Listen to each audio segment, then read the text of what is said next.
The Capital Investment Committee hearing for March 6th is called to order.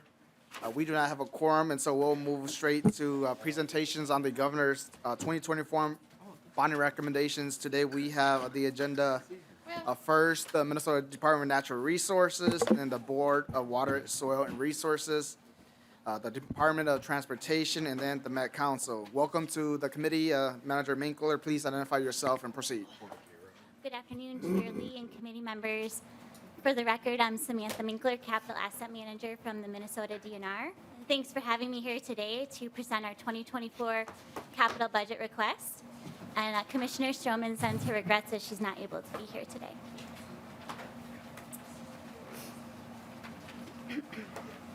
So we'll get started with an overview of our capital assets. The DNR manages and maintains public land and infrastructure on behalf of Minnesotans, providing countless benefits to our state. Our assets serve Minnesotans across the state and are part of the fabric of communities. Caring for these assets requires a systematic and comprehensive approach. The infrastructure programs and projects in our bonding proposal contribute in direct and dynamic ways towards advancing our agency mission, which is to work with Minnesotans to conserve and manage the state's natural resources, to provide outdoor recreation opportunities, and to provide for commercial uses of natural resources in a way that creates a sustainable quality of life.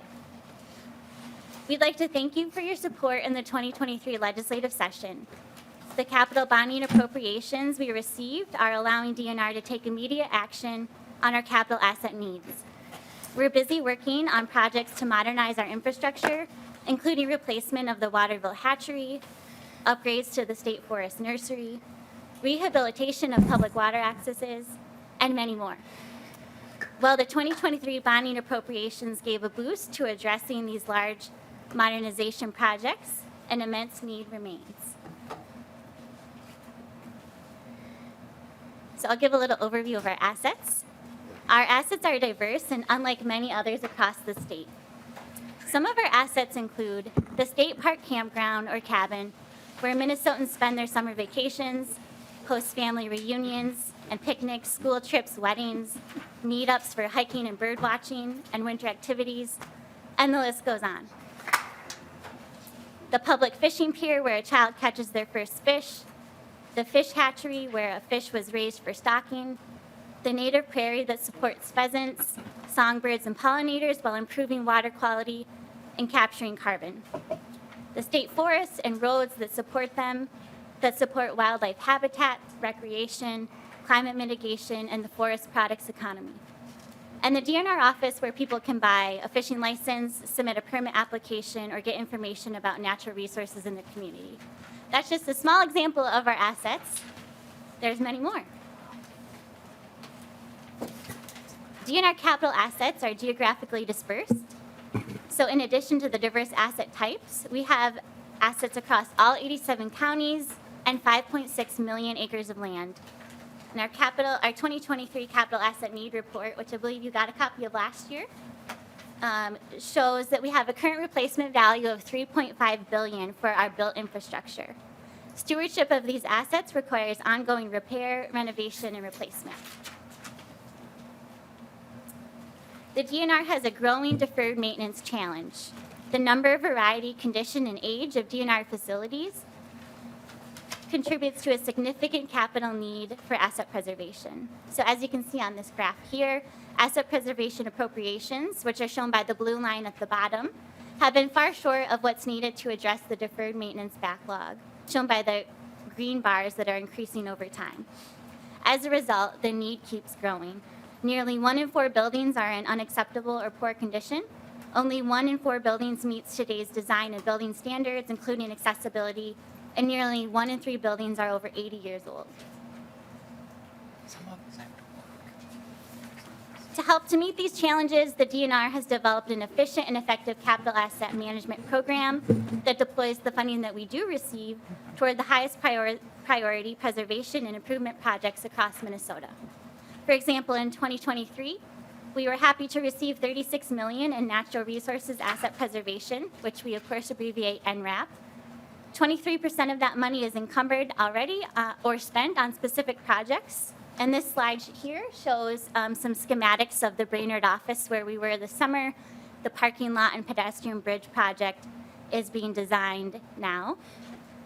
72% is obligated towards an array of projects that are listed there on the screen, including building components, the Myrie Big Island State Park sewer connection, the Itasca State Park Douglas Lodge water and wastewater lines, and a variety of roads, bridges, and culvert projects at state parks, state forests, and wildlife management areas, as well as hatchery repairs. Our list of highest priority needs is regularly updated based on latest information. In this way, new events such as unexpected failure of building components or storm events can be addressed at that time. The timing of our construction projects depends on a number of factors, including the overall volume of projects we have, the complexity of project design, the availability of in-house design and engineering resources, and the sequencing of projects. The key project steps are to first receive the funding, then project design, then project bid, and then construction. So therefore, a majority of bonding funds are encumbered and spent in the latter years of the bonding appropriation. Given DNR's size and scope of custodial responsibilities, it's necessary that we strike a balance between taking a programmatic system-wide investment approach and a targeted approach. This systematic approach focuses on prioritizing the greatest need and efficiently completing capital improvement projects. Our system needs are significant. Our asset portfolio is large, and with over 2,900 buildings and 30,000 building components, we can't seek approval for each roof, each HVAC, and other projects like roads. We just have too many. So this programmatic approach allows us to really maximize efficiencies, to continuously prepare, design, and execute construction projects. If one project gets held up, we can pivot to a project that's ready to go, and we coordinate these projects to maximize efficiencies and minimize disruption.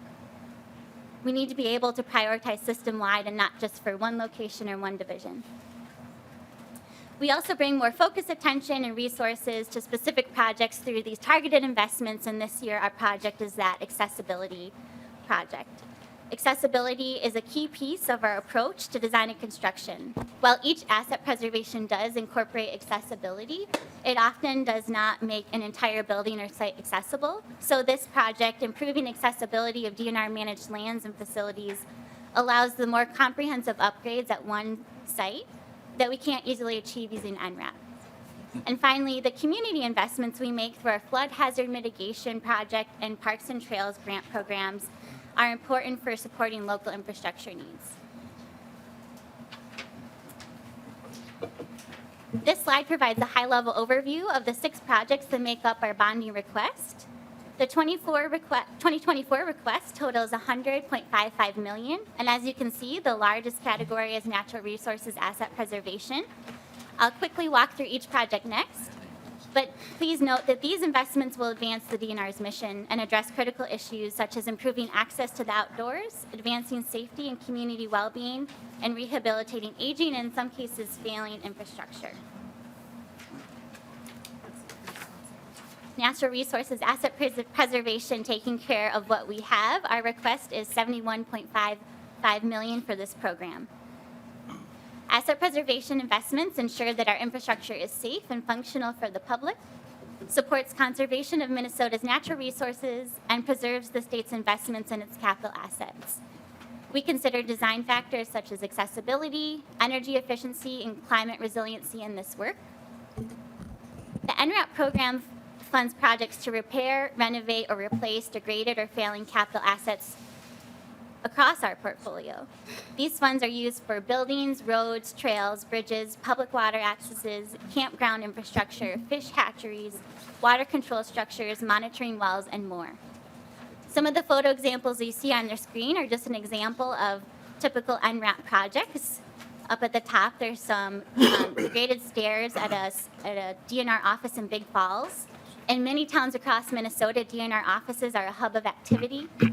When these offices are in poor condition, they present a hazard to visitors and staff alike and create barriers to access with those with disabilities. In contrast, offices that are accessible and well-maintained are an asset to the community and better support the staff who provide services in that community as well. The second photo below is a culvert washout on a state forest road in Finland State Forest, which has now been repaired. These roads support recreation, sustainable timber management, and emergency response. The third photo is a bathroom building at Whitewater State Park, where we were also this summer. This aging facility presents unique challenges in accessibility and maintenance. When rehabilitation of facilities such as these occur, we incorporate accessibility, safety, and operational improvements. The DNR considers our highest priority NRAP needs when developing our bonding request. Our project list is dynamic, and like I mentioned before, we regularly update those priorities using a data-driven approach guided by the principles you see listed on the slide, and we, of course, incorporate the data from our 2023 Capital Asset Needs Report. The map on the slide, which I believe has also been provided to the committee, shows the locations of our highest priority projects for the 2024 request and the different categories as well.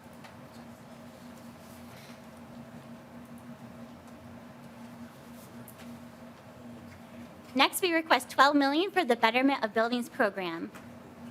Betterment is an important complement to NRAP funding. While NRAP addresses the backlog of deferred maintenance that affects the safety, usability, and effectiveness of DNR-managed facilities and infrastructure, Betterment funding allows for substantial improvements or additions to or replacement of buildings that fail to meet current needs or have reached the end of their useful life. These programs together are critical to address our substantial infrastructure needs. Our top Betterment priority this year is adding needed storage capacity and examination facilities for mineral exploration samples at the Hibbing Drill Corps Library. This project is design complete and ready for bidding in 2024. Please note that funding needs also remain for constructing a plug seedling facility at the State Forest Nursery, high priority replacement of unsafe or inadequate DNR offices and storage spaces, and constructing new or significantly modernized visitor centers, picnic shelters, trail centers, camper cabins, and shower buildings.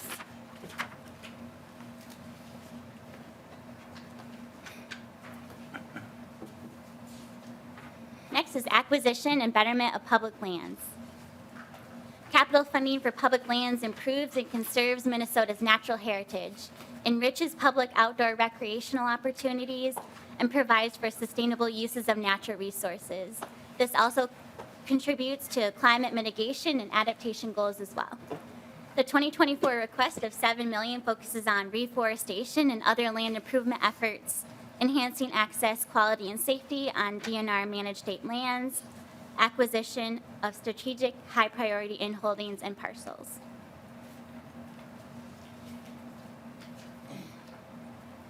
Our next project is improving accessibility of DNR-managed lands and facilities, which I've already touched on a little bit, but just to recap that comprehensive accessibility improvements help advance DNR's strategic priorities of connecting people to the outdoors and expanding diversity, equity, inclusion. $2 million will allow us to make comprehensive accessibility improvements to 1 or 2 high-use state parks and recreation areas or wildlife management and aquatic management areas. Comprehensive accessibility improvements may include work like improving the accessibility of bathrooms, parking areas, showers, campsites, trails, day-use areas, interpretive facilities, and hunting blinds. Providing new amenities to meet the needs of an increasingly diverse user base with a variety of physical abilities and skills, and improving signage and interpretive exhibits when part of a larger renovation effort.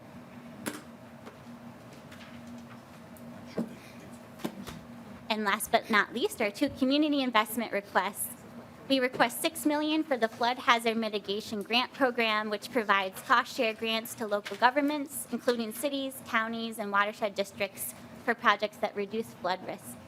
This funding is critical in the face of the changing climate. And we also request $2 million for Parks and Trails Regional Grant Program, which provides competitive grants to local governments for acquisition and development of local parks and trails across Minnesota. These grant programs allow DNR to partner with local communities to acquire land and develop parks and trails to help create a network of close-to-home recreation facilities. There's an ongoing need for these small project grants to help communities with the smaller projects, especially those that assist communities with compliance with state and federal regulations. Capital bonding dollars supplement funding provided through LCCMR, lottery in lieu, and federal programs. Grant requests consistently exceed available funding. In summary, the DNR's 2024 bonding requests will help us maintain and preserve the essential natural resources infrastructure that benefits Minnesotans across the state. Our proposal focuses on taking care of what we have while advancing strategic priorities to serve current and future generations. Thank you, and I'd be happy to take questions. Representative Erdahl. Thank you, Mr. Chair. And Ms. Minkler, good to see you again. She was on several of our bonding trips last year. So. Just a few questions. I've got a little series I might be going through here, Mr. Chair. Ms. Minkler, who owns the building, the buildings and the property that the DNR works with? Manager Minkler. Chair Lee, Rep. Erdahl. The DNR owns the buildings. We have the state of Minnesota owns the buildings. We have the custodial responsibility for them. Wait, Representative Chair, what you're trying to tell me is that the people of the state of Minnesota own it. Manager Minkler. I believe so, yes. Right, thank you. Representative Erdahl. Thank you. Mr. Chair, and you are, through us, responsible for maintaining, preserving, caring for these buildings. And I believe your deferred maintenance is like $800 million, is that correct? Manager Minkler. Chair Lee, Rep. Erdahl, yes, that is correct. Thank you, Mr. Representative Chair. And so you're asking for $100 million. So we're still, making progress, but we're still behind. Manager Minkler. Chair Lee, Rep. Erdahl, yes, that is correct. Okay, thank you. Mr. Representative Chair, we have to come to the realization that, okay, we are falling behind, and every now and then, we don't get around to doing a bonding bill. We have people out there who don't think we need to bond at all. And with that thought in mind, I'm hearing now, we shouldn't be positive that we're going to bond. So with that said, maybe you should look at some contingencies. How much do you collect in, maybe you won't know this, but I'll throw it out anyway. What do you collect in fees and park passes and those types of things in a year? Manager Minkler. Chair Lee, Rep. Erdahl, I don't have that information today, but I can certainly get it for you. Representative Erdahl. Thank you, Mr. Chair, Ms. Minkler. Well, if you had the number, what I would do is suggest that you would need to significantly raise fees and pass amounts to cover the $800 million.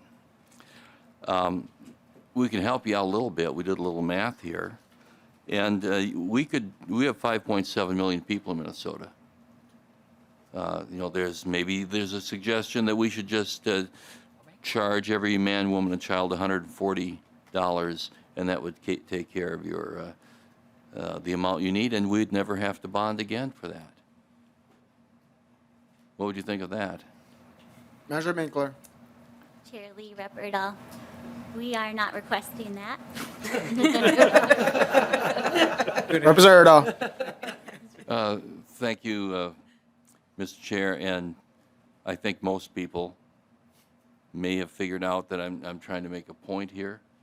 I'm maybe even being a tad sarcastic, but it's not just you, it's in agency after agency, department after department, that we are continually falling farther and farther behind with our deferred maintenance of the property that the people of Minnesota own.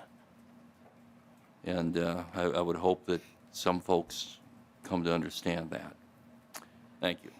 Thank you, Representative Erdahl. I thought for a second there you were going to be supportive of Chair Hansen raising some fees. Representative Grasso. Thank you, Mr. Chair. And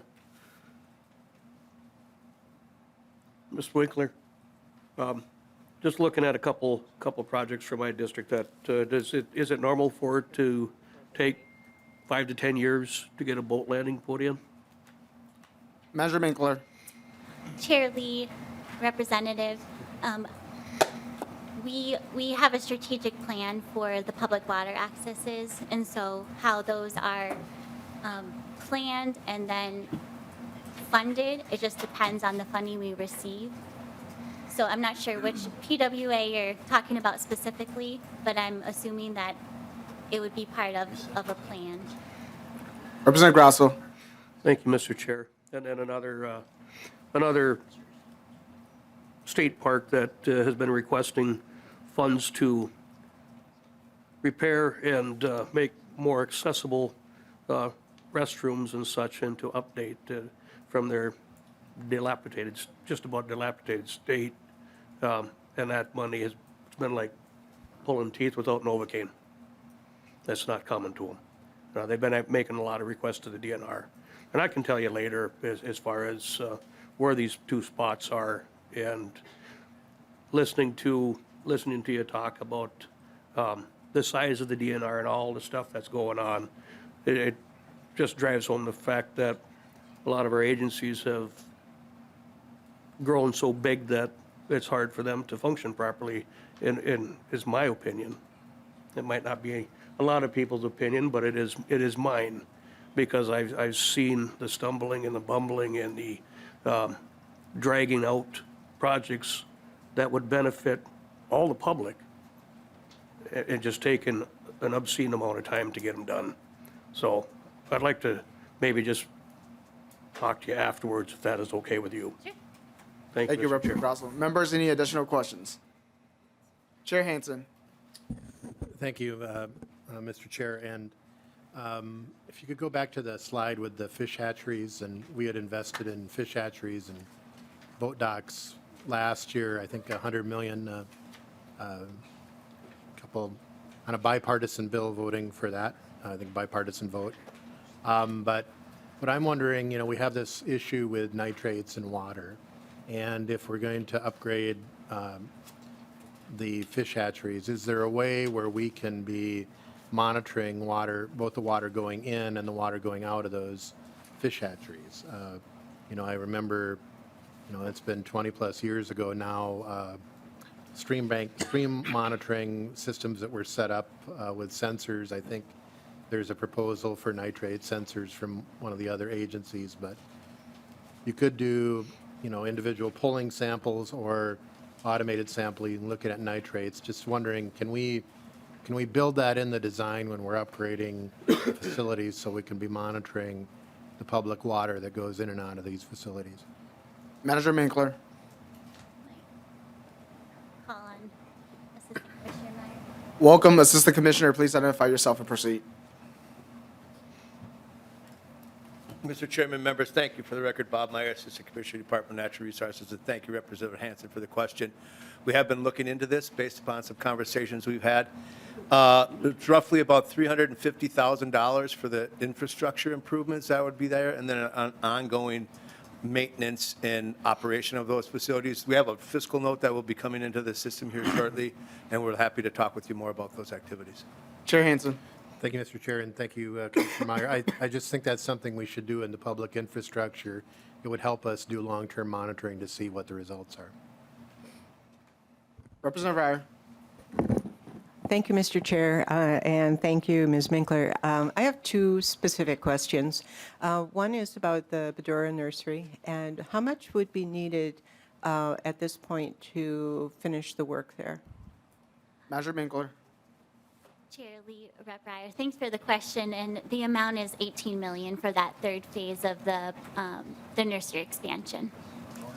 Representative Ryer. Thank you. And my other question, I'm really pleased that there's a category for accessibility to me, is such a barrier for, we want everyone to be outside, we want everyone to be able to be experiencing that to the best of their ability.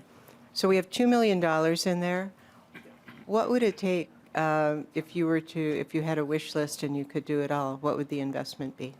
Manager Minkler. Chair Lee, Representative Ryer, thank you for the question. System-wide, I don't have that number. I know we did request 25 million. I believe that would have, the manageable amount for the bonding cycle. So I think it was 25 million. Representative Ryer. Members, any additional questions? Seeing none, I will ask my questions, then we'll move on. So, as you may know, Manager Minkler, we had a conversation in Chair Lilly's committee today regarding similar work that the DNR is doing with legacy funding. And so can you tell me to what extent is the overlap between those projects, getting legacy funding and those that are in the MRAP program? Assistant Commissioner. Mr. Chair, members, again, Bob Meyer, Assistant Commissioner, Department of Natural Resources, and thank you for the question. I was actually talking with Chairman Lilly about that before the committee started.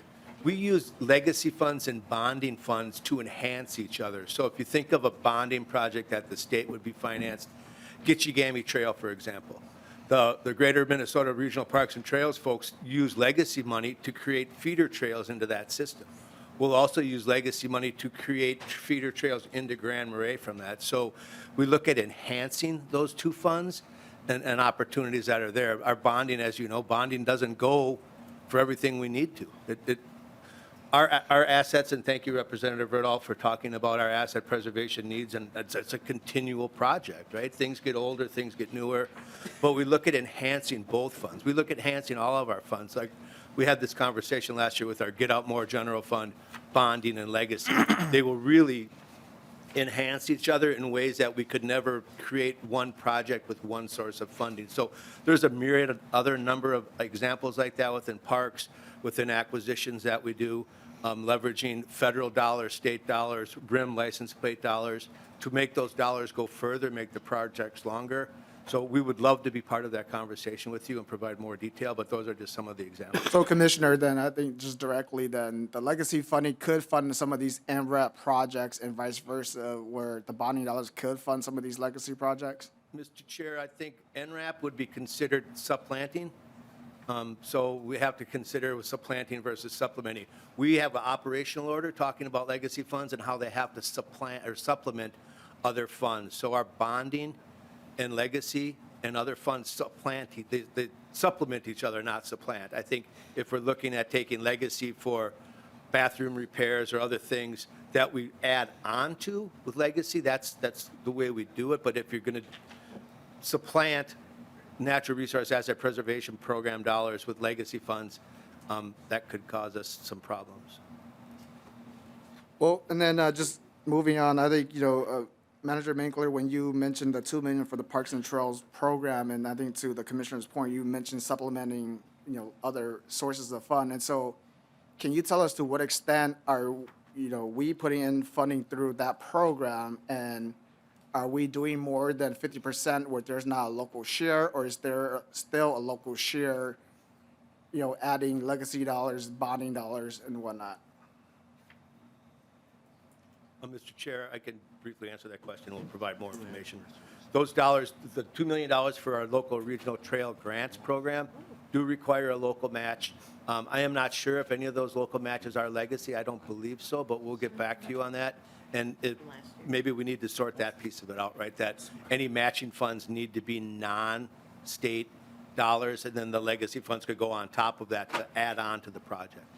So I understand completely your question. Yeah, thank you for that, Commissioner. I really appreciate, the DNR looking at that, non-state sources. I think maybe I have heard wrong, when we have people talking about how LCCMR and other sources of state funding as a non-state match, I don't think that that's the intent of the legislature, to have other sources of state funding being that match. And so really appreciate the DNR taking a look at that. And, I think, just looking at just some of the documents that we have in legacy where some of those dollars are for pre-designed works for new projects. And so I'm just trying to figure out what is the relationship between legacy and capital investment, because I think, to Representative Erdahl's point, we have a lot of state assets.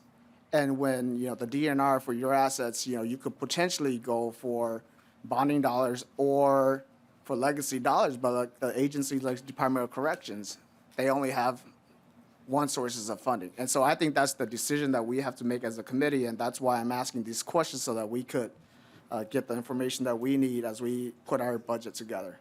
So thank you for that. Next on the agenda, we'll move on to Bowser. Welcome, Director. Please identify yourself and proceed.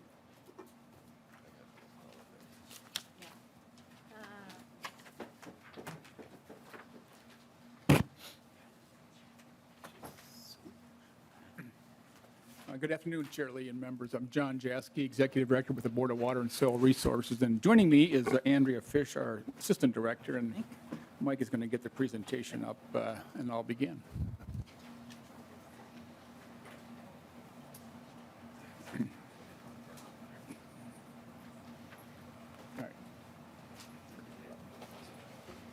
All right.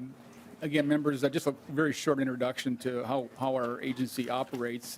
We work on the private lands of Minnesota. You heard, of course, from the DNR about all the public lands and facilities.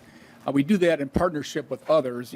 We're a small agency that uses local governments primarily, as well as other partners, non-government, tribal, et cetera, to do all of our programs and projects. And these recommendations that you'll be hearing about are in that same category. You can see here just a list of the important partners that we use to do this work: soil and water conservation districts, watershed districts, counties, joint powers organizations of various forms in the metropolitan area, and otherwise state and federal agencies. And you'll hear in a minute about the federal leveraging opportunity with Reinvest in Minnesota CREP proposal. And we also work with non-government organizations in various forms and our tribal governments. And you can see here just indicating that if you look at Minnesota's landscape, we're blessed to have a lot of public land, but we also have a major part of it in private ownership.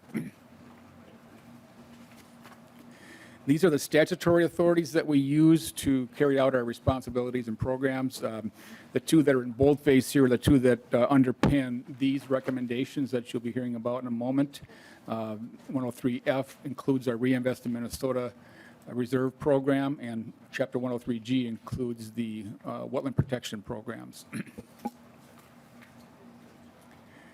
And so here's the summary of our recommendations. The Reinvest in Minnesota program is seeking $10 million, and the Local Government and Roads Wetland Replacement Program is seeking $2.5 million of general obligation funds and $2 million of general fund cash.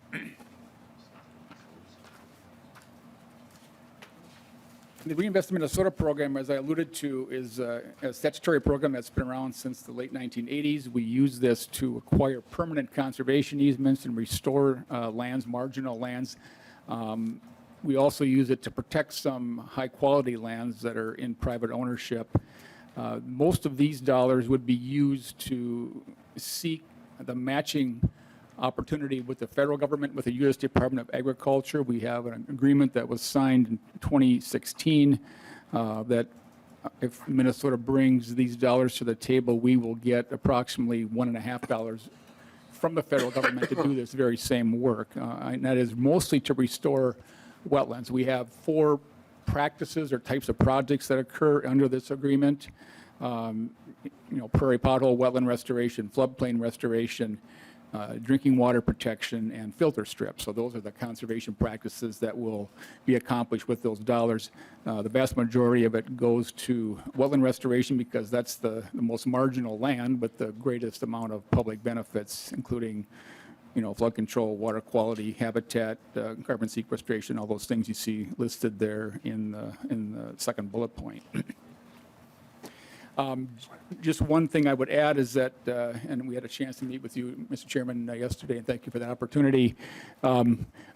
This partnership with the federal government requires that, of course, we work with them, and one of the things that we had to do was take a short pause, or maybe a 6-month pause, because of the congressional gridlock, I guess you might say, in Washington when the federal farm bill is passed every 5 years approximately. Well, it expired, so they had to come up with some arrangement to extend that, and they finally did that with a 1-year period, which then allowed that federal machinery to be cranked back up and allocate dollars from the federal side. So we, in fact, just today announced the batching period that would use these dollars that we have, and we would be adding this to it and continue that cycle going forward. So just a status report on that particular item.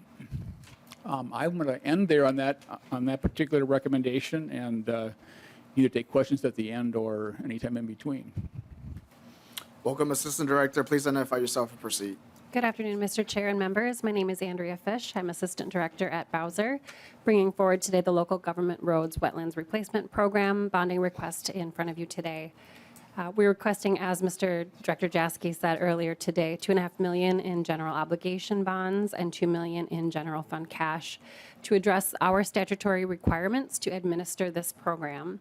This program replaces wetlands and wetland areas of public waters that might be drained, filled, or otherwise impacted by public transportation projects on existing roads.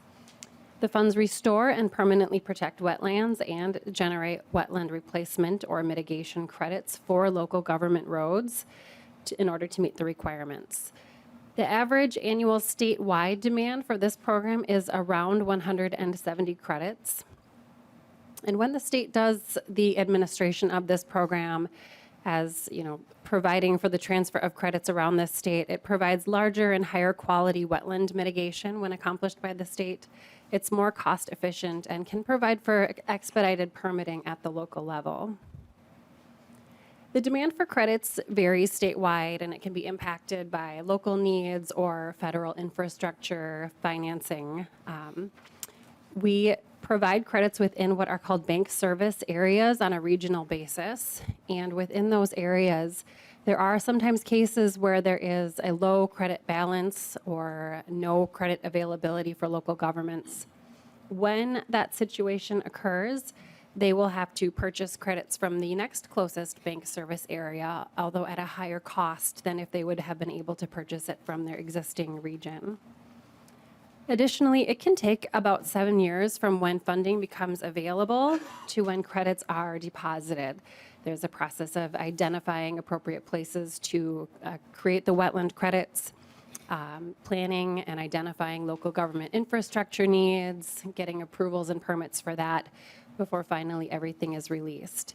So we like to make sure that we have at least 5 years of pre-planned credit availability so that local governments can really count on that being there for them when they are planning their local infrastructure projects.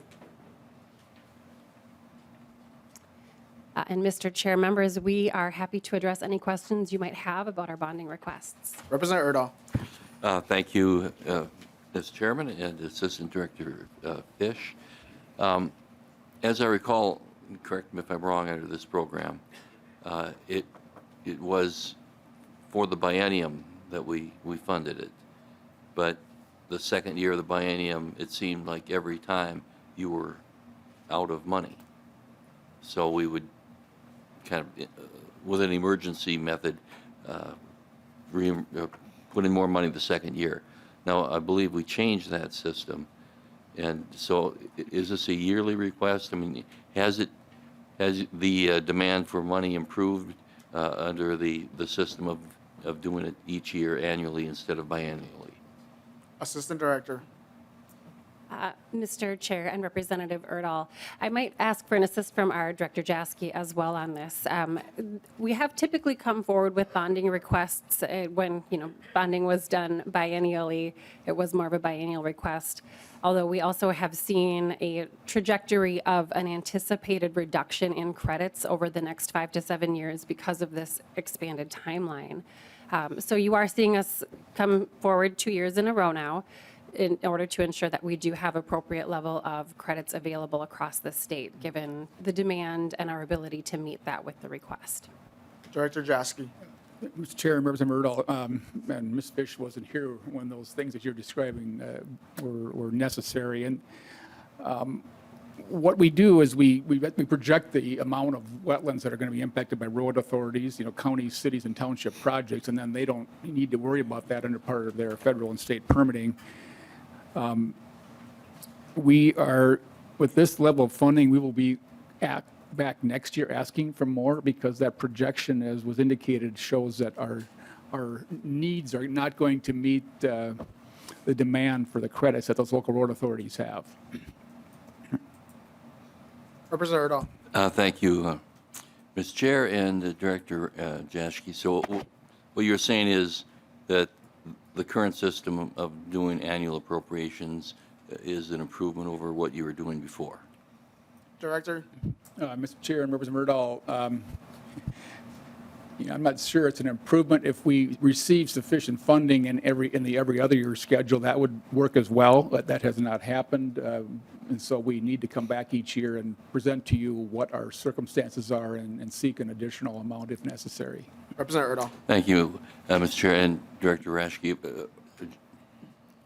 Of course, the reason we did it is that it seemed like we reached a crisis point every other year, and I don't know if you're getting enough funding, but at least we're tried to avert the crisis that we seem to be facing each year. So I hope it's working. Thank you. Chair Lilly. Thank you, Mr. Chair and Director Jansky. Thank you. So you're asking for this money, and I'm sure you're aware there's a possibility that we might be able to do that in Legacy, I think. Or are you asking for additional funds? Because this forecast has indicated that we may have some additional funds, and I think the Clean Water Council is looking at funding some of the RIM money through there. Is that, are you aware of these conversations, and what's your position on that first? Director. Mr. Chair and Representative Lilly, I'm aware of some conversations. I haven't seen anything specific. These, as was indicated by DNR, the Reinvestment Minnesota program has been around since the late 1980s, and so we have to be very careful we don't do as was described by substituting, right? We know that's really important. We did not seek any funding for the Conservation Reserve Enhancement Program from the Clean Water Fund this past year, and so there is no recommendation on the table. If your committee or others choose to go down that path, we'll be happy to provide input on that. Okay. Chair Lilly. I think that's fine for now. All right, thank you. Chair Hansen. Thank you, Mr. Chair and Director Jaschke and Director Fish. I want to get into the timing question here with the one-year extension of the Farm Bill. And so we have a 2016 agreement on CREP, and we have the capacity based on acres rather than dollars. Is that correct? Director. Yeah, Mr. Chair and Representative Hansen, that agreement that was signed in 2016 was for 10 years. It had up to 60,000 acres that we could enroll under that agreement. And of course, during that time, the price of land has increased quite dramatically, and so we are below the acre threshold, but we still have the opportunity with the federal money because they have an obligation to keep funding it as long as the state keeps bringing its portion to that agreement. Chair Hansen.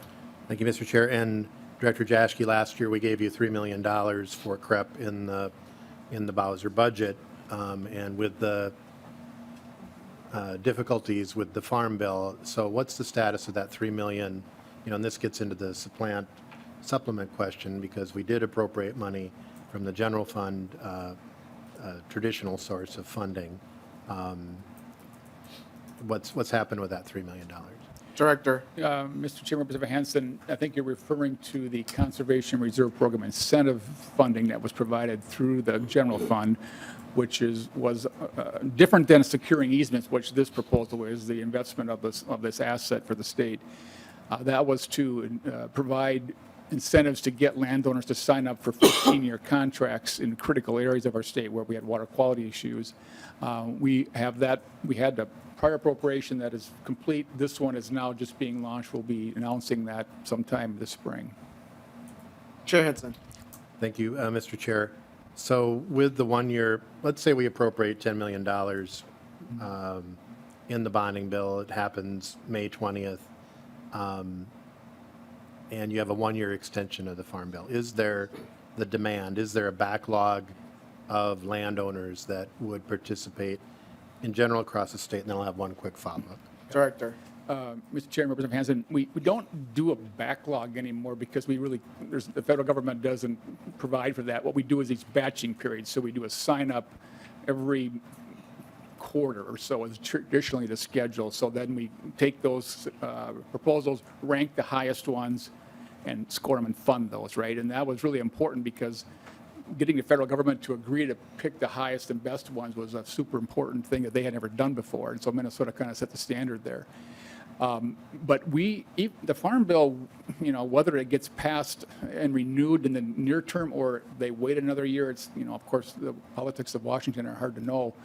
But it will happen, and this will continue across the bridge of those farm bills because that agreement that was signed by the governor and the Secretary of Agriculture in 2016 will carry forward despite a new farm bill or an extension of one. Chair Henson. Thank you, Mr. Chair. And so one of the differences that's happened in the last 6 months is the petition to EPA about a public health crisis in southeastern Minnesota, which is a very porous karst topography. Does the current CREP agreement allow for CREP acres to be enrolled in the karst region? Director. Mr. Chairman, Representative Hansen, yes, not everywhere because that CREP agreement has certain criteria. For example, around drinking water, it has to be, within a public well supply area, right? And these are, I think, in many cases, private wells that are at risk. But we are in conversations with USDA about looking to potentially extend or expand that agreement. And that will take obviously some effort and some decision-making by both state and federal government to do that. But I think we can be successful in southeastern Minnesota in helping with that issue. The stormwater conservation districts are already prepared to do that. And, with, I think, some additional funding in different categories, and Representative Lilly alluded to some of that, I think we could make a big difference. Chair Henson. Thank you, Mr. Chair. And so you have the authority, if we had the money, for public land retirement on permanent easements or 45-year easements, would that be correct? Director. Mr. Chair, Representative Hansen, that is correct. And even if we didn't fit it inside of the CREP CREP agreement, we also have other federal funding pursuits that we could look into that might be more targeted than that one specifically, including, I'm going to use another acronym, Regional Conservation Partnership Program that the USDA also has, which could also be helpful in bringing federal money to that problem.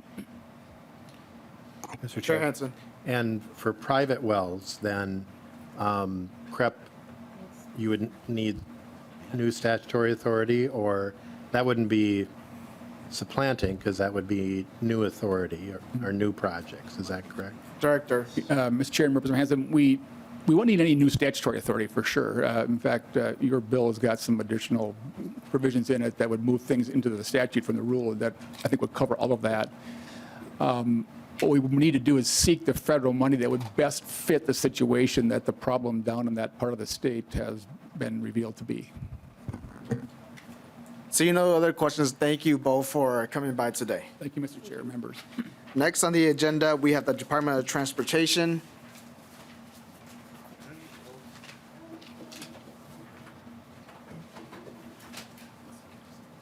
Welcome, Commissioner. Please identify yourself and proceed.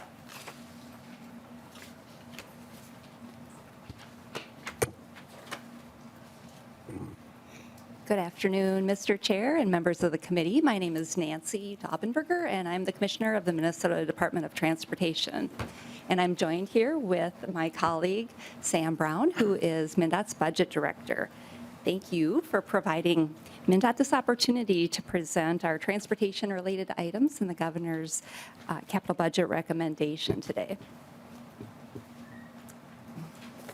So as an overview for the presentation this afternoon, I will cover how our agency's vision, mission, and strategic planning influence the requests in the governor's capital budget.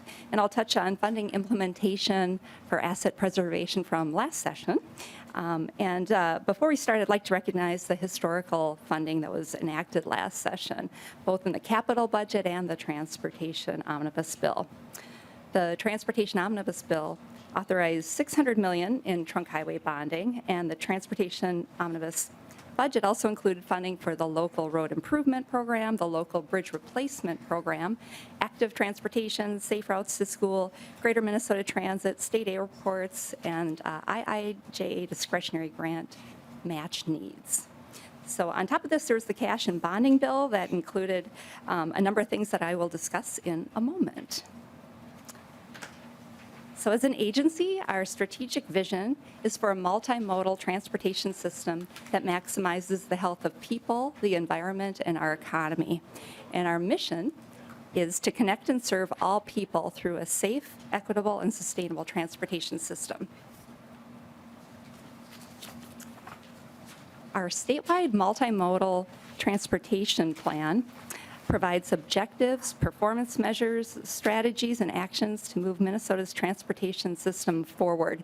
And this is the highest level policy plan for transportation in the state of Minnesota. So it covers all transportation, not just MnDOT. And MnDOT uses 6 objectives detailed in the SMTP, as we call it, to guide capital investment priorities, including safety, stewardship, climate, critical connections, healthy and equitable communities, transparent and open decision-making. And these priorities align with the governor's One Minnesota plan. So our agency requests are assessed based on how they support MnDOT's strategic objectives. Okay, so now I will touch on enacted capital budget items from the 2023 session. So listed on this slide are capital budget appropriations from Chapter 72. The Transportation Omnibus Budget, or Chapter 68, also included funding for $18 million in local road improvement program funding, $18 million local bridge replacement funding, $39 million in active transportation, $20 million safe routes to school, $40 million in Greater Minnesota Transit, $36 million in state airports, and $216 million in IIJA discretionary grant match needs. And the Transportation Omnibus Budget will authorize $600 million in trunk highway bonding. And I will talk about these in a little more detail. To take a moment to update you committee members on implementation of asset preservation items. So first, I will touch on the Local Road Improvement Program, or the acronym we call LRIP. The 2023 session resulted in just under $103 million for competitive local road improvement programs. The local agency and MnDOT greatly appreciate this level of support. And the federally recognized Indian tribes are now eligible grant recipients due to the legislative action in the 2023 session. And the 2023 solicitation was released last September with roughly $103 million in state LRIP funding available. Applications were due in December, and we're reviewing these applications. We really did receive an increased response this year with 380 applications requesting $419 million in LRIP funds, with agency split as shown, which includes 3 applications from tribes. And these requests would leverage an additional $506 million in local, federal, and other funds.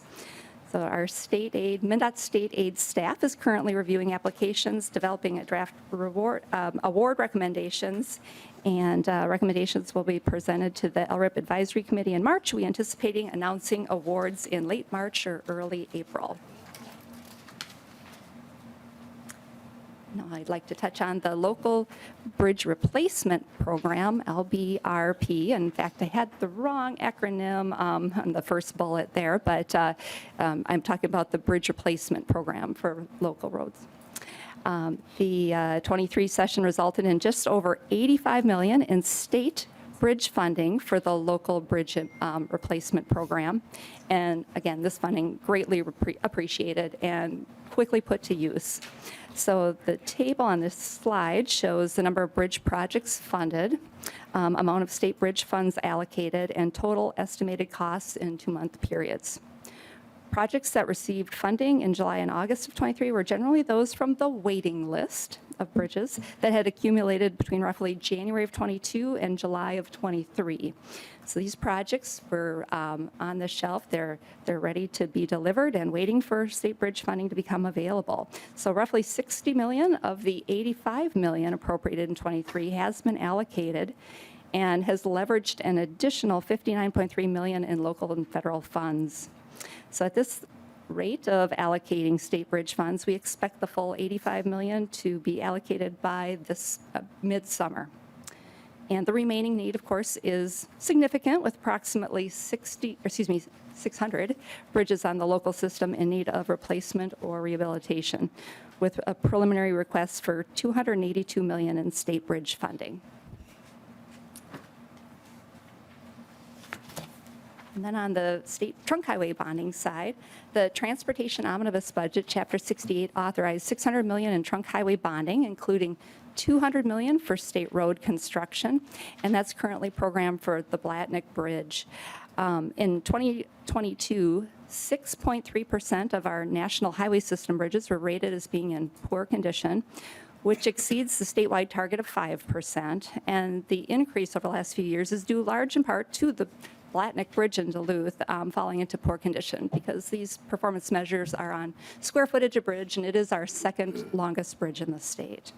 And for non-NHS bridges, 4.2% were in poor condition, which is in line with previous years and just better than our statewide target. We also had our 4th round of corridors of commerce funding provided by the Minnesota legislature, and that includes a total of $403 million, including $153 million provided by the legislature in 2023 that funded 8 projects. And there were also 6 named road projects, as well as facilities. There was an investment, $87.4 million in 2023. So now I will move to our requests for capital investments for this year. The governor's capital budget recommendations includes 4 items to be funded with trunk highway cash, totaling near $73 million, and 2 items funded with GO bonds, totaling $5 million, so for a total of nearly $78 million in recommendations. And so now I'll touch on each of these proposals in more detail. Starting with high priority bridges. The governor is recommending $40 million in trunk highway cash for bridges on the trunk highway system. The $40 million will focus on existing planned bridges that are deteriorating into poor condition across the state, and these are in our program and going through the project development process now, so ready to be delivered soon. And funding a portion of these projects through this request would free up MnDOT's annual bridge funds into the future. And that funding that would be freed up could be used as a portion of match dollars that we could further pursue federal funding for. And so the $40 million in state dollars, assuming a 20% match for federal dollars, would leverage up to $160 million in federal funds. So the timeline for the use of these dollars is within the next few years, but would free up funds for larger bridge projects into the future. And those larger bridge projects are projects in high priority due to their structure type, cost, size, and overall importance to the system. Then the next item is our drainage asset management program. So the program request is for $4.8 million in trunk highway fund cash, and that is to track, assess, and repair vulnerable hydraulic assets across the state. So MnDOT is the largest owner of hydraulic infrastructure in the state of Minnesota. And our agency owns and maintains culverts, storm sewer systems, ponds, structural pollution control, drainage structures, to name a few. And the needed projects may include highway culvert and storm sewer rehab, flood resiliency improvement projects, and long-term monitoring of vulnerable hydraulic infrastructure. Hydraulic infrastructure is especially vulnerable with our changing climate, and most of our existing infrastructure was designed based on historical rainfall or flood data, and the capacity of these hydraulic systems is not enough to mitigate the increased frequency that we're seeing for extreme precipitation events. Next item is highway rail grade crossings. Governor is recommending $2 million in GO bonds for highway rail grade crossing devices. Minnesota has over 4,000 railroad at-grade crossings, and on average, Minnesota records 36 crashes per year involving 5 fatalities. There are over 750 signal systems that should be replaced, and we anticipate $400,000 to replace grade crossing safety systems that would cover about 4 to 5 of these devices. And so the timeline on this, we'd start the process as soon as funding is received, and then the process timeline is such where solicitation or selection is 12 months, agreement development, and then execution about 4 months. Project construction would be up to 18 months, and then project closeout, inspection audit, another 6 months. Probably a rather conservative timeline. I understand we've moved through most of the program dollars from last year already. Okay, truck parking safety improvements. The governor's request includes $7.75 million in trunk highway cash for truck parking safety improvements. So this would be $7.5 million to add truck parking spaces and $250,000 to maintain, analyze data, and repair or replace the truck parking information management system. Parking of trucks is a top concern in the freight industry. And MnDOT has completed a statewide truck parking study in collaboration with the trucking industry to identify existing parking trends, where key capacity gaps are, and identify potential future solutions.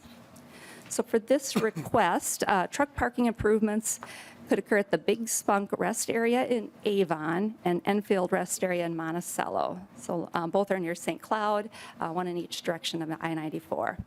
And much of this request pays for the removal of existing pavement, constructing pavement, site modifications, lighting, parking sensors, curbs, and gutters. And as I mentioned, the $250,000 would also be invested in the truck parking information system. The timeline, we anticipate completing final design in December of '25. February of 2026 would be the letting for the projects, and then in June of 2026 to January of 2027 timeline for construction. And we have the Port Development Assistance Program. Governor is asking for $6 million in GO bonds to support the Port Development Assistance Program.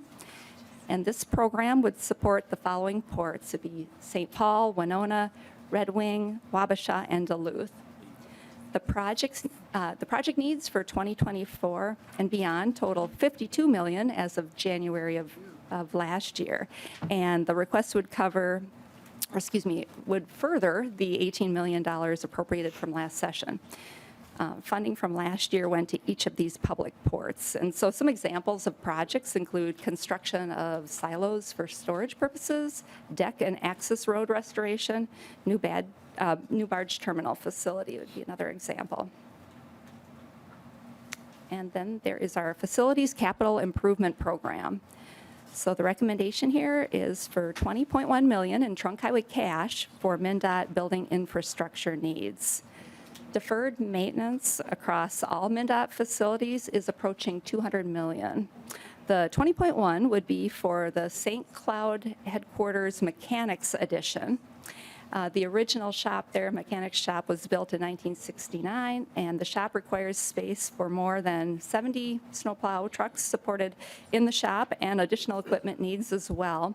in St. Cloud to the Twin Cities, that stretch of road certainly has seen a lot of growth over the recent years and requiring extended service demands and additional space for additional equipment to keep up with that, storing in the shop.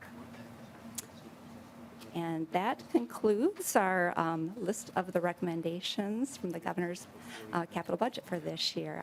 Mr. Chair, I stand for questions. Thank you, Commissioner. Members, any questions? Seeing none, I would just ask a few questions real quick. So, Commissioner or Director, can you just talk about knowing that for the local roads and local bridge program, the applications go beyond what was appropriated in 2023? Can you talk about, is MnDOT planning to award the full amount that was appropriated in both the transportation bill and the capital investment bill, or no?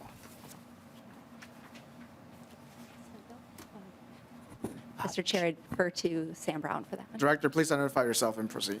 Yes, Chair Lee, Sam Brown, Budget Director at MnDOT. And if I'm understanding the question correctly, both what was in the capital budget as well as our omnibus budget are going forward in the solicitation. And so, Director, then so we receive, or MnDOT received 419 in the local roads improvement program. And so, but you, in the application and then in the 2023 legislation, you receive almost 103 million. And so the expectation is that you will award the 103 million that was allocated? Yes, Chair Lee, that will be awarded and will be later this spring. The solicitation awards will be announced. Okay, thank you. And then just to the local bridge program, I know that that program has a cap of bridges of 7 million or less. And so what happens to those local bridge that cost more than 7 million? Can they still apply and get an award less than 7 million or not?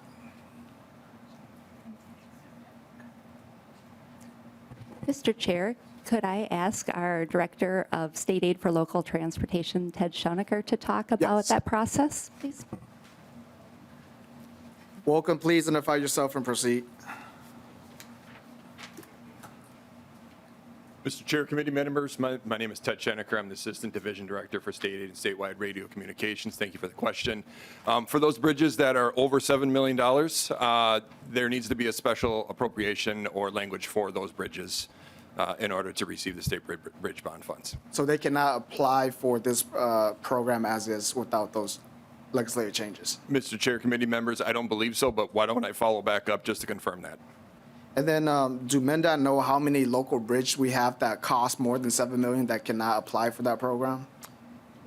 Mr. Chair, committee members, we have a list of bridges that are sent to us by all the counties and cities, so we can look at that list to identify those bridges. And then just a last follow-up on this then, or to the governor's recommendations, will any of these bridges be eligible for the high priority bridges? Commissioner? Thank you, Mr. Chair. The high priority bridge funding that is being recommended for trunk highway cash can only go toward trunk highway bridges.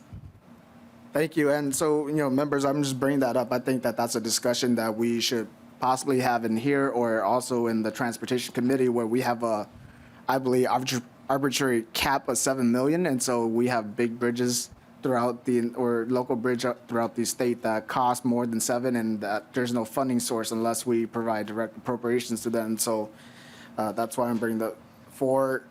Seeing no other questions, thank you, Commissioner and staff. Thank you. So last on the agenda, we have the Met Council.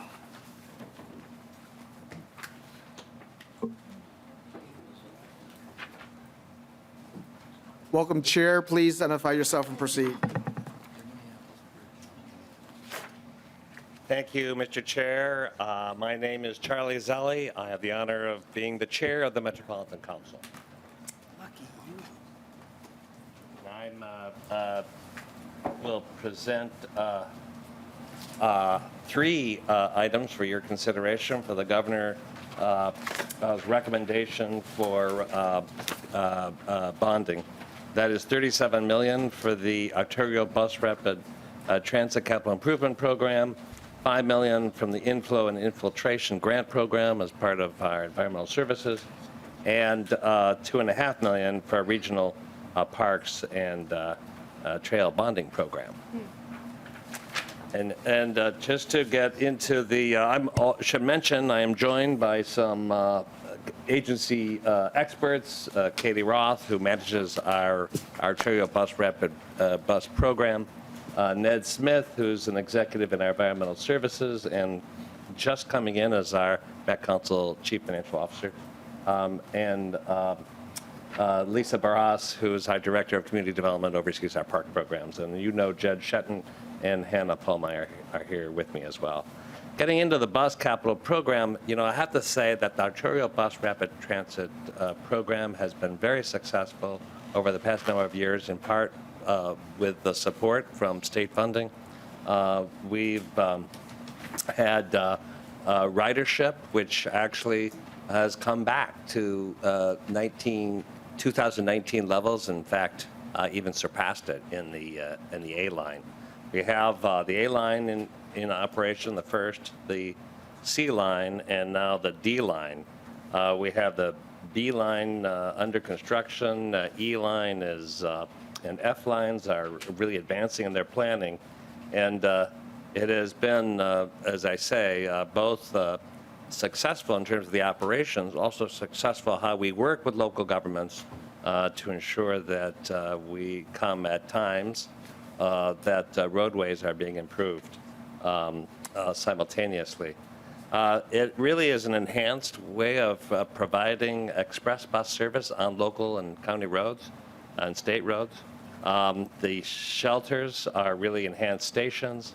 They act much like an LRT that you can enter and exit at any time. You buy your ticket at the shelter. And it is more express-like. Doesn't stop every block, stops every 3 or 4 blocks. It has a little gizmo that helps turn traffic lights green, and so it is faster by as much as 25%. The ease of use and the fact that it moves quickly along the roadway. These are existing lines that are fairly heavily trafficked, but it has gone even with greater success.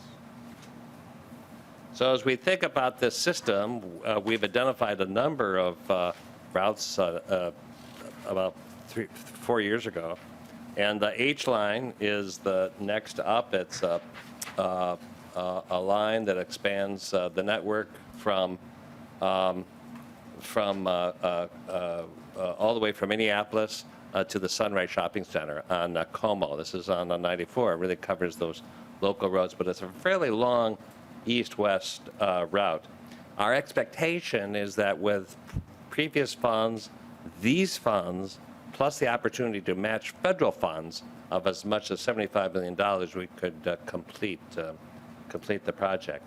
In addition, if there's any excess funds, we would be able to apply that to the J, K, and L lines, which have yet to be identified, but I can show you on a map. This is the H line. You can see the east-west length of it.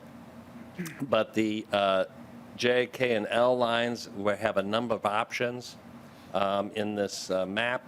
But we're going to go through a selection process which weighs a number of factors such as ridership, community impact, equity considerations, and the like. So with that, I will jump into our Inflow and Infiltration Grant Program. I know you're all probably very familiar, Mr. Chair and members, with this successful program. This has been a really important asset preservation program for municipalities. They have a great need in the cracks and the deterioration of municipal sewer wastewater pipes going into our fairly well capitalized interceptor system. That's the Met Council main pipes. The real challenge is the municipal pipes and then the local pipes coming into a home. And that's, you can see the breadth of our system with 9 plants and how many miles of of our interceptor system exist, as many as 610 miles. It's funny, it's more miles than even there are interstates, and I have great respect for my friends at MnDOT, but this is something you never see, and yet it has tremendous amounts of 250 million gallons a day. It's quite a busy and successful system. As I mentioned, the interceptor system, the municipal system, and the local system. Part of what has benefited this region is the separation of stormwater from that wastewater system. And yet, the cracks in the pipes, the caused by age or tree roots, that creates openings where that stormwater kind of coming in with rain events just seeps into our system and takes valuable capacity from our wastewater system. But also, it's costly for our municipalities, so they truly appreciate this grant program, which is a 100% pass-through from Met Council to municipalities who also match these funds with 50% of their own funds. We have a very clear measures as to how you qualify, and there is certainly a great deal of need beyond which we're requesting. But what is really important is that we have a cadence of annual or every 2-year appropriations, because that is something then municipalities know there's program and there's funds coming. This shows you the breadth and the number of municipalities who avail themselves of this program. So just touching on the regional parks and trails program, I don't have to tell you all how important parks funding has been, especially how important parks are. This 55,000-acre regional system that has had a tremendous volume of people in use over the past few years, especially. This request from the governor is $2.5 million. That will be matched by our own Met Council levy in the amount of $1.67 million. That's $2 for every $3 that come forward in bonding. And 100% of those funds are allocated by agreed upon, again, formula that all implementing agencies really appreciate and agree on. They, of course, would appreciate even more funds, but how we allocate the funds has been something that has gotten kind of universal acceptance. This shows you the breakdown by the different implementing agencies, or these are the park agencies that have plans for each of these funds. Last year, we had a benefit of not only capital investment, but also general funds directly for rehabilitation and asset preservation. But much of these funds are really required and needed for these parks systems to continue to meet the needs of their constituents. This just shows you how the funds are going to specific projects around the entire metro region. Again, the 11 projects have been identified. So with that, and I know I went through it very quickly, but I respect your time and the afternoon, but these are 3 very distinct programs, and we appreciate your consideration. Representative Erdahl. Thank you, Mr. Chairman and Chair Zelli. Do you recall in the last bonding bill how much money you received for inflow and infiltration? Chair Zelli. The info, Mr. Chair and Representative Erdahl, I believe we had about 12 million to our municipalities last year. And we expect all those municipalities that have been identified will be able to build those projects in this year and next year. Representative Erdahl. Thank you, Mr. Chair and Chair Zelli. Was that adequate funding for the last time? What are you requesting for this time? Chair Zelli. We're requesting a lesser amount, but that was, Mr. Chair and Representative Iredell, there's certainly a tremendous amount of need, and but there's a limited capacity of both of the contractors to do the work, and then of course the priorities of the overall budget. Again, I think that. As I mentioned, I think municipalities like to know that this program continues and on a regular basis. Representative Erdahl. Thank you, Mr. Chair, and Chair Zelli. Certainly I recognize this is an important program, and I did support funding in the last bill for it. But as you insinuated, we don't want to appropriate more money than you can spend in 1 year.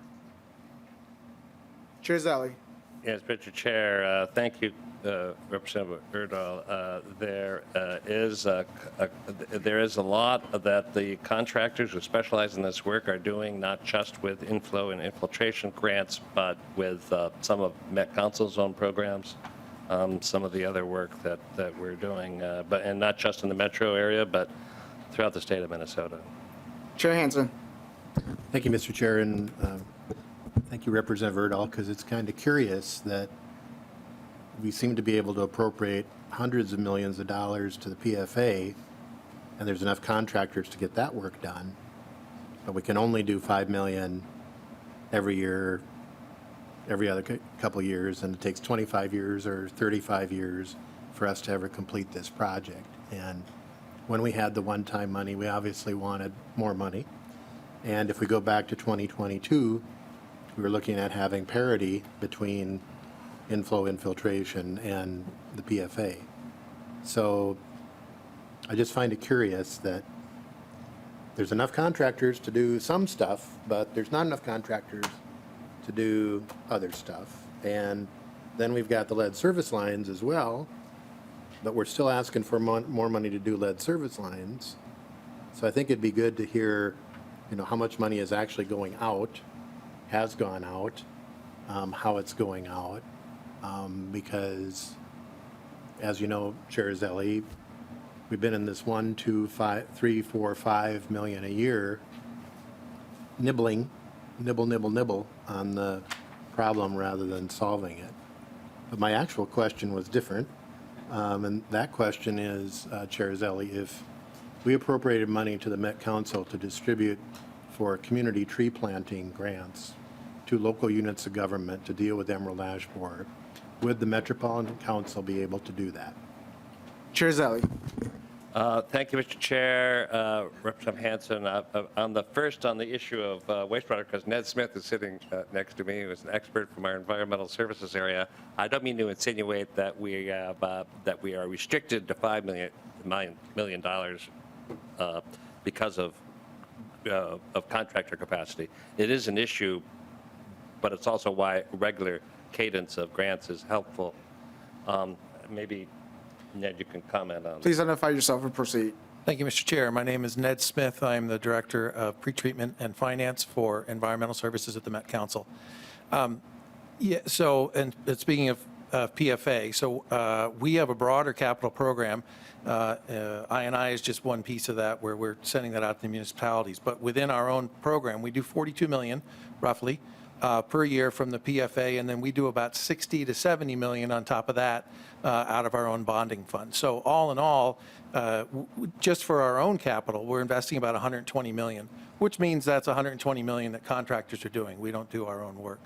I agree with the chair. $5 million there's plenty of capacity for $5 million. I believe there's capacity in the contractor community for more than that.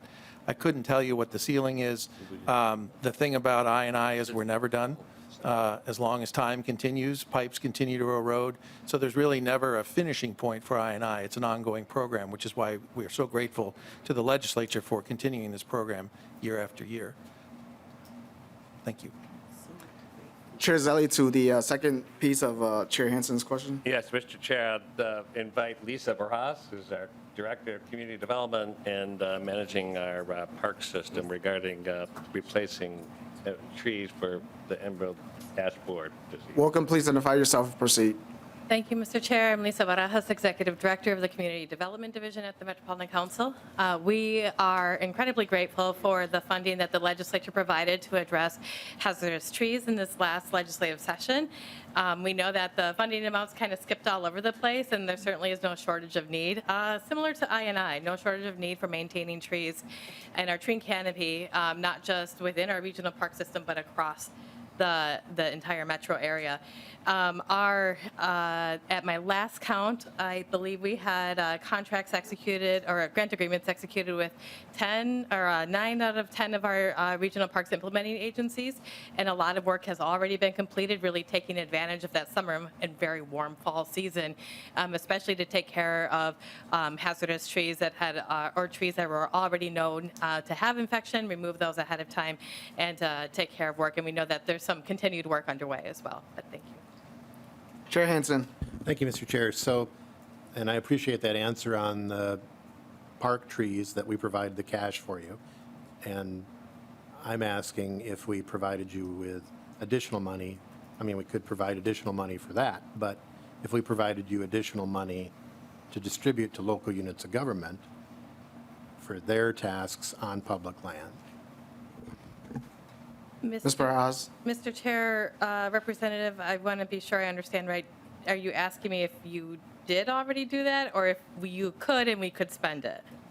Chair Hansen. Thank you, Mr. Chair. I'm asking if we appropriated you money to the Metropolitan Council, could you have a grant system that distributed to the local units of government within the Metropolitan Council jurisdiction? Ms. Barajas. Mr. Chair, Representative, absolutely we could. That is something that certainly our local units of government have identified as being important. Tree canopy maintenance and addressing especially emerald ash borer has been an identified issue for years. We've done our own work. You may know about our growing shade tool, which identifies across the region overall canopy in addition to priority areas for conservation, equitable outcomes, and other reasons. Certainly, so we do have an identified need, and we've been supporting some of that local work through some of our own very small programs for planning and getting ready to maintain trees. So not just planting the trees themselves, but the maintenance programs being in place are incredibly important to ensure success in that planting. We have Representative Carroll. Thank you, Chair. I know we're running short on time, so I'll try to be quick. Thank you, Chair Zelli, for coming. Good to see you again. You're always welcome. I really appreciate your comments on BRT and the virtues of BRT and looking at your route map. So you say there's a J, K, and L lines. They haven't been identified, but do you have a sense of where they might go? And let me just help focus your attention, because I'm looking at the route map, and it's pretty populated on the East Metro, but nothing on the West Metro, certainly west of 100, and specifically nothing on 55. I know we've talked about Highway 55 BRT, and just wanted to see where that's at and when we might expect it, and whether any of these identified lines include that. Chair Zelli. Mr. Chair, Representative Carroll, that's a great question. I'm going to defer to Katie Roth, who manages our ABRT system. However, I will say I'm really aware of some of the studies and the corridor work we're doing in Highway 55 in particular. There are other opportunities, we believe, in the north western part of the metro. But Katie, you want to comment? Welcome, please identify yourself and proceed answering the question. Mr. Chair, Representative, my name is Katie Roth. I'm the Director of Arterial Bus Rapid Transit at Metro Transit. And building on the Chair's point, the efforts underway to take a look at Highway 55 really are beyond the scope of what we're talking about here. And bus rapid transit in this region comes onto this map through a number of ways. As we look at arterial bus rapid transit, it's largely building from our existing route network. And so we're looking at what are those candidates that are carrying a lot of people today, and how can we enhance those. a lot of counties and other local entities can look at those in other ways and look for ways we can solve larger transportation needs using bus rapid transit. So I will just note with regards to this map, this was the work that was concluded in 2021. We'll be refreshing this and looking at the rest of the Metro Transit service area to identify where are those candidates that would be ripe for that next set of implementation of arterial BRT as the JKN outlines. Representative Carroll. Thank you. Let me just be more blunt. When should I expect Highway 55 BRT to open? Director. Mr. Chair, Representative Carroll, since Katie's just pointed to me, I'll say that I think the planning stages and the understanding of how we build out additional lines, as it really is ABRT and other areas of this transit network, which includes the large transit ways, such as the Purple Line, the Gold Line under construction. We have Riverview, Blue Line, are very kind of large backbone transit ways. But in addition, we are looking to programs like Highway 55, other kind of micro-transit, other connections. And we have, thanks to this legislature funding stream, to actually making those considerations. So I would say that that in the next couple of years, we'll have a much better understanding about that vision and what are the additional possible routes could be. Representative Carroll, last follow-up. Yeah, I would just a comment. I would just encourage you to expedite it as fast as you can, given that it's a desert out there, transit desert. Thank you. Representative Erdahl, and then Myers. Representative Erdahl. Thank you. Real quick. I just want to remind Representative Hansen and others that when Mr. Freeman was here, I asked the same question. You know, how much can they spend? I just want to make sure that we're not appropriating more money than can be spent. Representative Myers. Thank you, Chair Lee. Thank you, Chair Zelli. You talked a little bit about ridership, and I'm just wondering if you can give a little bit more context to where we were in 2019 as far as use and where we are now, because you said, we're making a comeback. Director or Chair Zelli? Mr. Chair, Representative Myers, I can be happy to give you a greater specificity on our ridership figures from 2018, 2019, then now post-pandemic.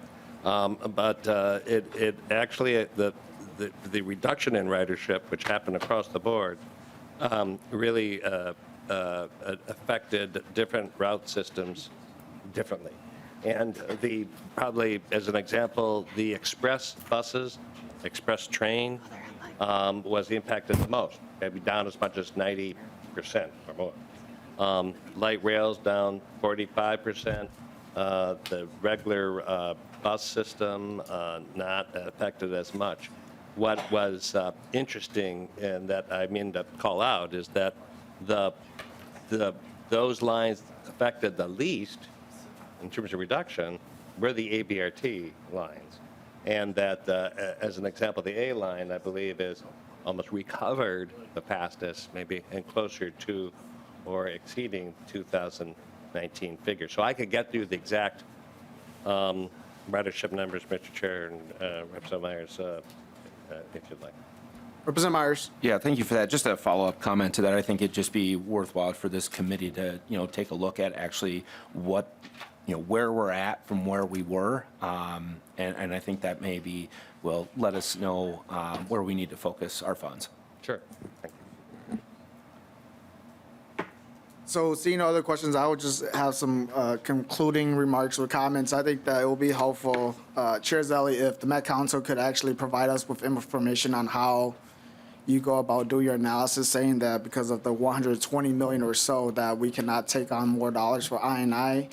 And I will be making the same request for the Public Facilities Authority too, to see, last session we appropriated over 300 million for the PFA, and they're able to do the work, but 120 million to the Met Council, and we don't think that we could do the work here. And so I really want to take a deeper dive at that information, and so I'll look forward to that information. Members, thank you to the Met Council. Members, that's the end of our agenda. I do want to move the minutes for February 26th. Vice Chair Ryer, do I have a motion to remove the minutes for February 26th? Mr. Chair, so moved. Vice Chair Ryer moved the minutes for February 26th. Any discussion? Hearing none, those in favor say aye. Aye. Those opposed say nay. The motion prevails and the minutes are approved. Members, next week we will be hearing from DPS, deed, corrections, and then also get a presentation on the targeted community grant program from deed. The meeting is adjourned.